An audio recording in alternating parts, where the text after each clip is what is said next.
Class interval के बगल में जनरली क्या लिखते हैं, क्लास मार्क को लिखते हैं। क्लास मार्क के जस्ट बगल में क्या लिखते हैं, डेविएशन कैलकुलेट करते हैं, क्योंकि ये जो होता है इससे रिलेटेड होता है और डेविएशन क्लास मार्क से रिलेटेड होता है, तो बगल में ही रख देते हैं, कहीं भी लिखे उससे फर्क नहीं पड़ता, लेकिन बगल में रखने से क्या होता है, कैलकुलेशन मिस्टेक विद कैलकुलेट करते हैं। ध्यान रखिएगा, क्लास विद तब कैलकुलेट करने से फायदा है जब आपका क्लास का साइज सेम हो। क्लास का साइज सेम होने का मतलब क्या होता है सर, तो क्लास का साइज सेम होने का मतलब होता है कि अगर आप किसी भी क्लास का upper limit minus lower limit करते हैं तो जो वैल्यू निकल के आता है that is your class size. तो पहले वाले का देखते हैं, 30 minus 10 20, 50 minus 30 20, 70 minus 50 20, 90 minus 70 20, 110 minus 90 20। ये जो माइनस करके जो निकाल रहा है ना उसको आर कैसे निकाल सकते थे, तो अगर क्लास का साइज सेम हो तब क्या करेंगे, तो एक क्लास का जो डिवीजन आया उसमें जोड़ देना है, किसको जोड़ देना है, तो क्लास विद को जोड़ देना है। तो -40 प्लस 20 करेंगे तो नेक्स्ट वाले क्लास का क्या निकल के आ जाएगा, डिवीजन निकल के आ जाएगा।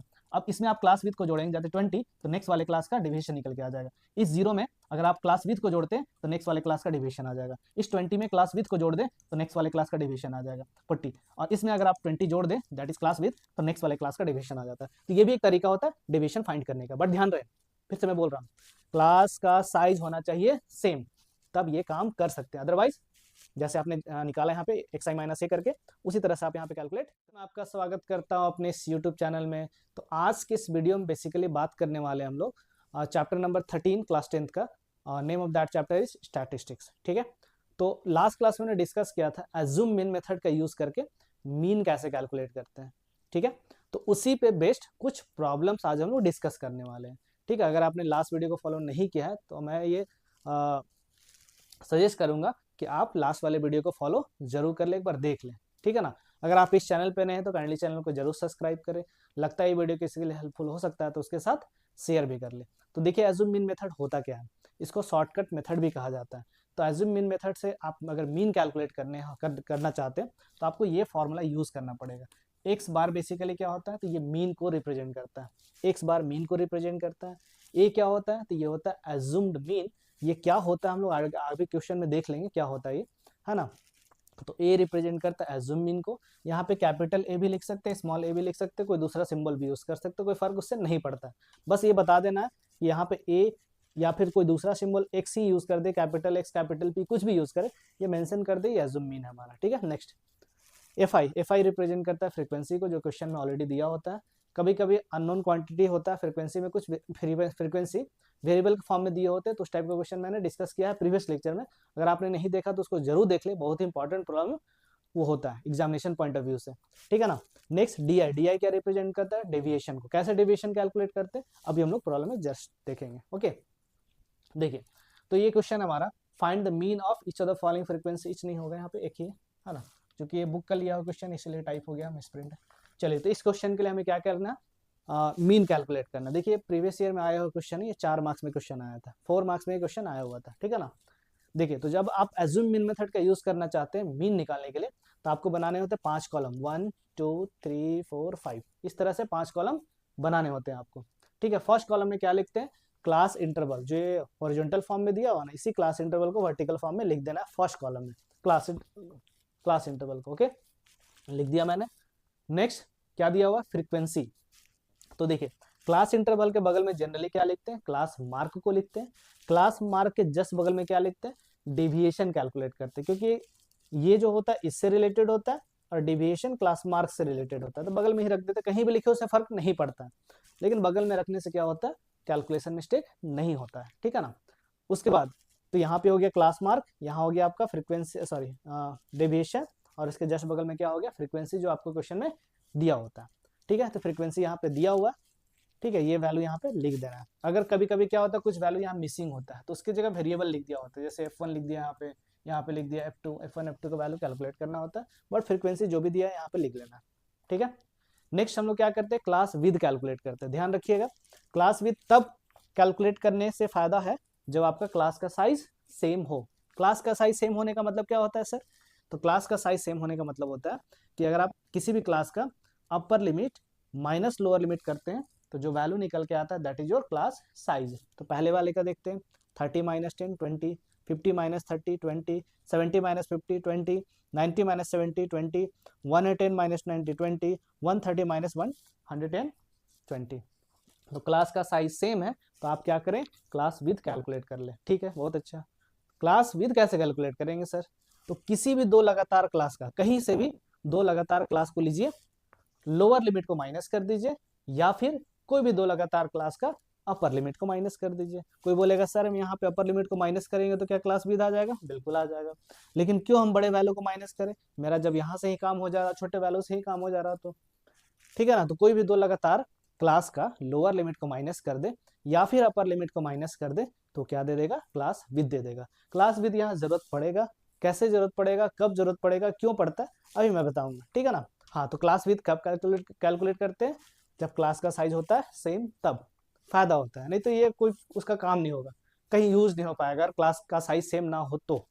ठीक है, इस टाइप का ही प्रॉब्लम मैंने लास्ट लेक्चर में डिस्कस किया है। जब क्लास का साइज सेम नहीं होता था तो वहां पे क्लास विद कैलकुलेट करने से कोई फायदा ही नहीं है, ठीक है ना। चलिए स्टार्ट करते हैं, बहुत बोल लिया मैंने इस पे।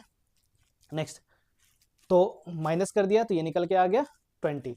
अब आते हैं क्लास मार्क। क्लास मार्क को जनरली रिप्रेजेंट करते हैं एक्स आई से, ठीक है ना। तो क्लास मार्क जो होता है, हर क्लास का अपना क्लास मार्क होता है ना। कैसे कैलकुलेट करते हैं? इस क्लास को अगर हम देखें 10 to 30 वाले में, तो अपर लिमिट हो, इसमें अपर लिमिट है आपका 30 और लोअर लिमिट है 10। तो lower limit plus upper limit divided by 2 अगर ये काम करते हैं तो ये क्लास मार्क निकल जाता है उस पार्टिकुलर क्लास का, ठीक है। तो 10 पहले क्लास का देखते हैं, तो 10 प्लस 30 डिवाइडेड बाई 2 करेंगे तो 10 प्लस 30 हो जाता है 40, 40 डिवाइडेड बाई 2 ये हो जाएगा 20, ठीक है। तो 20 आ गया पहले क्लास का क्लास मार्क। दूसरे क्लास के लिए भी सेम काम करेंगे, लेकिन ये नहीं करना है। क्या करना है फिर? तो पहले क्लास का जो क्लास मार्क आया ना, उसी में आप जोड़ दीजिए किसको? क्लास विद को जोड़ दीजिए, तो क्या दे देगा? नेक्स्ट वाले क्लास का क्लास मार्क निकल के आ जाएगा, ठीक है ना। तो 20 20, हाँ 20 ये वाला value plus class with that is 20, तो ये हो जाएगा 40। इस क्लास में, सेकंड वाले क्लास में अगर आप क्लास विद को जोड़ते हैं तो थर्ड वाले क्लास का क्या मिल जाता है? आपका क्लास मार्क निकल के आ जाता है। तो 40 प्लस 20, 40 हो गया प्रीवियस क्लास का क्लास मार्क, और 20 क्या है? Class with. तो 40 प्लस 20 60 हो गया। 60 में आप 20 ऐड करेंगे तो नेक्स्ट वाले क्लास दैट इज 70 to 90 वाले क्लास का क्लास मार्क निकल के आ जाएगा, ठीक है ना। तो 60 प्लस 20 80 हो गया। नेक्स्ट 80 प्लस 20 110 हो, सॉरी 80 प्लस 20 100 हो गया। देन 110 प्लस 130 ये आ गया 120, ठीक है। यहाँ तो कोई प्रॉब्लम नहीं होना चाहिए, ठीक है ना। देखिए आप चेक भी कर सकते हैं, जैसे देखिए यहाँ पे कर लीजिए check, 90 plus 110 lower limit plus upper limit divided by 2, तो ये हो गया 200 डिवाइडेड बाई 2, ये निकल के आ जाएगा 100। तो ऐसे भी कैलकुलेट कर सकते हैं, लेकिन चूंकि क्लास का साइज सेम है तो आप क्लास विद को जोड़ेंगे तो नेक्स्ट क्लास का क्या आ जाएगा? क्लास मार्क आ जाएगा, ठीक है। नेक्स्ट हमें क्या कैलकुलेट करना होता है? डेविएशन कैलकुलेट करना होता है।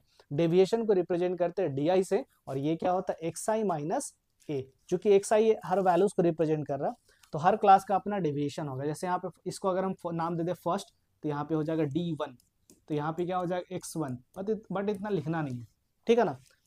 तो एक्स आई कहाँ से लेंगे? तो ये वाला वैल्यू क्लास मार्क। ए क्या होगा? तभी मैं बता रहा हूँ ए क्या होता है। इसी में से कोई एक वैल्यू होता है, जो आपने क्लास मार्क निकाला है ना, उसी में से कोई एक वैल्यू क्या होता है आपका? क्लास, उसी में से एक वैल्यू क्या होता है? एज्यूम मीन होता है, ठीक है। So you can take any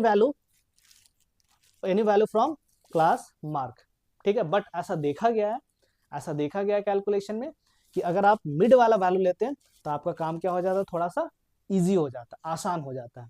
अब बोलिएगा सर यहाँ पे 1 2 3 4 5 6 क्लास मार्क है, तो इसके मिडिल में तो दो वैल्यू आ रहा है, एक तो आ रहा है 60, दूसरा आ रहा है 80, तो कौन सा लिया जाए? कोई भी ले लीजिए, कोई फर्क नहीं पड़ने वाला है, ठीक है।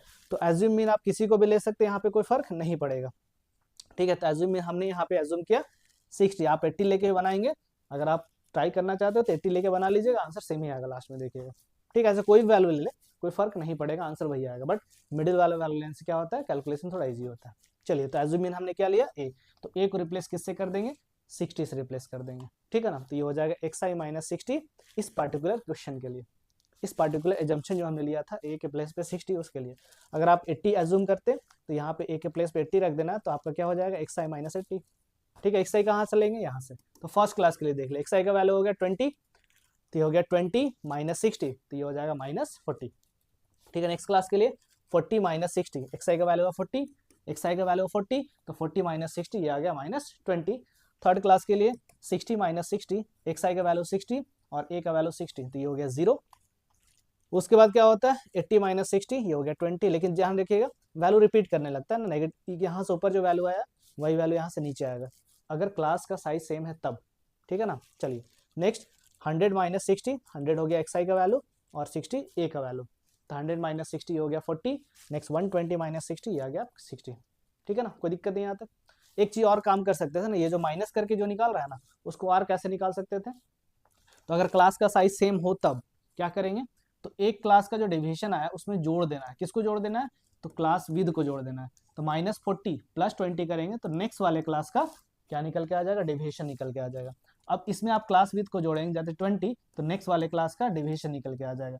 इस 0 में अगर आप क्लास विद को जोड़ते हैं तो नेक्स्ट वाले क्लास का डेविएशन आ जाएगा। इस 20 में क्लास विद को जोड़ दें तो नेक्स्ट वाले क्लास का डेविएशन आ जाएगा 40, और इसमें अगर आप 20 जोड़ दें दैट इज क्लास विद, तो नेक्स्ट वाले क्लास का डेविएशन आ जाता है। तो ये भी एक तरीका होता है डेविएशन फाइंड करने का, बट ध्यान रहे फिर से मैं बोल रहा हूँ क्लास का साइज होना चाहिए सेम, तब ये काम कर सकते हैं। अदरवाइज जैसे आपने निकाला यहाँ पे xi माइनस a करके, उसी तरह से आप यहाँ पे कैलकुलेट कर सकते हैं। सही है। नेक्स्ट कॉलम होता है हमारा किसका, तो नेक्स्ट कॉलम होता है जिसमें हम लोग करते क्या है, तो फ्रीक्वेंसी और डेविएशन को मल्टीप्लाई करते हैं, तो इन दो वैल्यूज को मल्टीप्लाई करते हैं, ठीक है ना। तो -40 × 5 तो ये हो जाएगा आपका -200, -20 × 80 तो ये हो जाएगा -160, 0 × 12 ये हो जाएगा आपका 0, 20 × 20 ये हो जाएगा आपका 40, 400 40 × 3 ये हो गया आपका 120, नेक्स्ट 60 × 2 ये हो गया आपका अगेन 120, ठीक है। अब क्या करेंगे, तो सारे फ्रीक्वेंसी का जो वैल्यूज है सारे फ्रीक्वेंसी को क्या करना है, सम कर लेना है।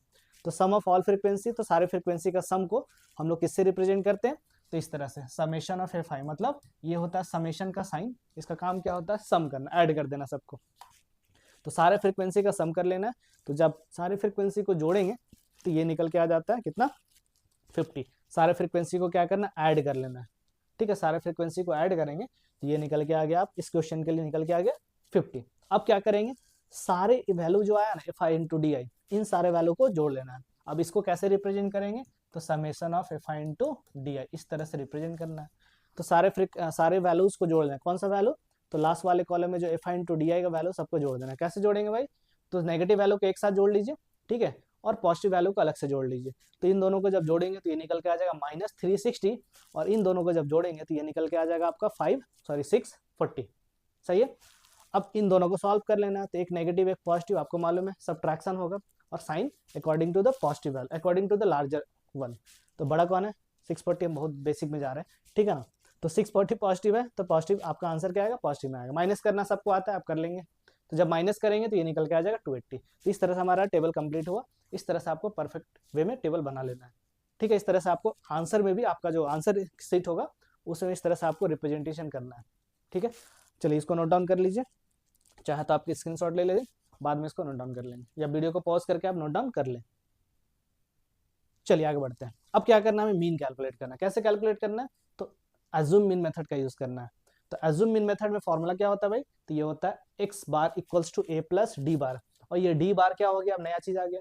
तो डी बार कुछ नहीं है बेसिकली, यहाँ पे मिसप्रिंट हो गया, ये डी बार है ना, यू नहीं डी बार। तो डी बार क्या हो गया बेसिकली, तो ये हो जाएगा summation of fi into D I divided by summation of fi। ये जो वैल्यू हमने कैलकुलेट किया ये वाला वैल्यू, अच्छा यहाँ पे भी लिखा हुआ है, मिसप्रिंट हो गया ना, इसको करेक्ट कर लेना, ठीक है।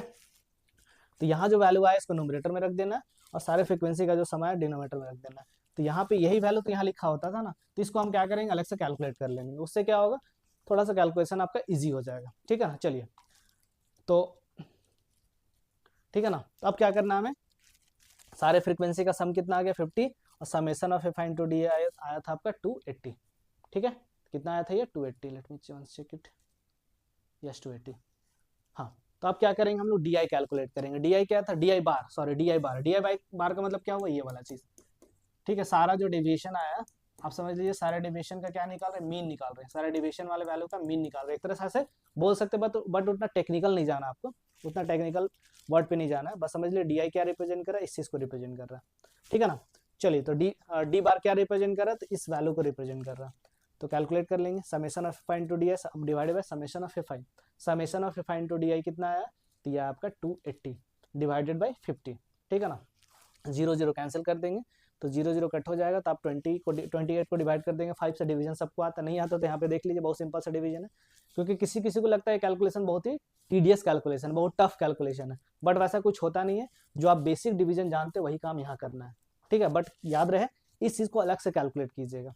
जो आपका फॉर्मूला था ना, X bar equal to A plus summation of F I into D I divided by summation of F I, तो ये वैल्यू को अलग से कैलकुलेट कीजिएगा, तो आपका काम आसान होगा थोड़ा। चलिए, तो 5 से कट करेंगे, तो 5 टाइम्स में 25 बच गया आपका कितना, 3 डेसिमल देंगे तो ये हो जाएगा 30, 5 6 जा 30, तो ये निकल के आ गया 5.6। बस ये बताने के लिए कि कैलकुलेशन ईजी होता है, बहुत टफ होता नहीं है, ठीक है ना। चलिए, तो डी बार का वैल्यू कितना आ गया, तो ये आ गया 5.6, ठीक है। अब हमारे पास जो फॉर्मूला था मीन इक्वल्स टू क्या था, तो ये था ए प्लस डी बार।